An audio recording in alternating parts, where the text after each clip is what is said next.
हे aspirants, क्या आपको पता है जैसे इंसानों की दुनिया में हर एक इंसान का अपना यूनिक एड्रेस होता है, वैसे ही सेम एटम्स की दुनिया में हर एक इलेक्ट्रॉन का अपना एग्जैक्ट एड्रेस होता है और वो एड्रेस हमें बताते हैं क्वांटम नंबर्स। तो चलिए स्टार्ट करते हैं, इलेक्ट्रॉन का एड्रेस जानते हैं।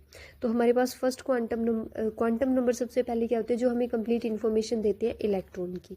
ठीक है, उसके बाद जो हमारे पास फर्स्ट क्वांटम नंबर होता है वो होता है जिसको हम स्मॉल एन से रिप्रेजेंट करते हैं, और वो होता है वो हमें क्या बताता है, प्रिंसिपल एनर्जी लेवल और सेल के बारे में कि जो इलेक्ट्रॉन है वो कौन सी सेल के अंदर जाएगा। दूसरा, ये हमें एवरेज डिस्टेंस बताता है इलेक्ट्रॉन की फ्रॉम न्यूक्लियस, जैसे न्यूक्लियस है इससे इलेक्ट्रॉन की क्या एवरेज डिस्टेंस बताता है। मैक्सिमम नंबर ऑफ इलेक्ट्रॉन कितने हो सकते हैं एक प्रिंसिपल सेल के अंदर, 2n स्क्वायर, और n की जो वैल्यू होती है वो नेचुरल नंबर से स्टार्ट होती है 1 2 3 4 से। ठीक है, तो जैसे ही आप n की वैल्यू पुट करोगे आपको maximum number of electron principal shell के अंदर पता चल जाएगी। नेक्स्ट बात करते हैं सेकंड क्वांटम नंबर की, that is azimuthal quantum number, जिसको हम स्मॉल l से रिप्रेजेंट करते हैं।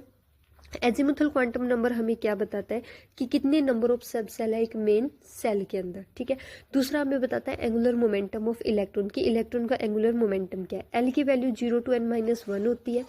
जैसे फॉर एग्जांपल हमारे पास n इज इक्वल टू क्या है 1, तो उसके लिए l की वैल्यू क्या होगी 0, क्योंकि n की जगह 1 पुट करेंगे तो 1 - 1 क्या आ गया 0 आ गया। Second, n is equal to 2 के लिए भी l की वैल्यूज निकाल रखी है 0 और 1। तो 0 के जब l 0 है तो हमारे पास s सब सेल है।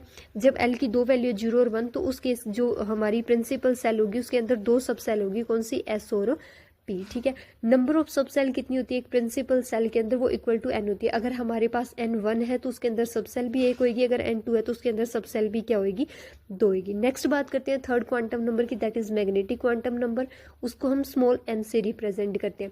ये हमें क्या बताता है कि एक सब सेल के अंदर कितने ऑर्बिटल प्रेजेंट है। प्रिंसिपल सेल के अंदर सब सेल थे और सब सेल के अंदर फर्दर क्या होते हैं, ऑर्बिटल्स होते हैं। तो m की वैल्यू क्या होती है -L2 प्लस L होती है। ठीक है, जैसे फॉर एग्जांपल L 0 है तो M 0 होएगा, तो मतलब क्या है हमारे पास S सब सेल थी उसके अंदर एक ऑर्बिटल है। सेकंड, L 1 है तो हमारे पास क्या है, दो सब सेल है, कौन कौन सी, S और P। तो उसके अंदर अगर P सब सेल की बात करूं मैं, L1 के कोरस्पॉन्डिंग P सब सेल है तो उसके अंदर जो M होएगा वो -1 0 +1 होएगा, मतलब P सब सेल के अंदर कितनी, 3 ऑर्बिटल है, कौन कौन से, +1 0 और -1। सेम L इक्वल टू 2 के लिए, L इक्वल टू 3 के लिए दिखा रखा है। अब नेक्स्ट बात करते हैं इनकी शेप क्या होती है, ऑर्बिटल की शेप बता रखी है। तो S सब सेल जो होती है उसके अंदर जो S ऑर्बिटल है उसकी स्फेरिकल शेप होती है।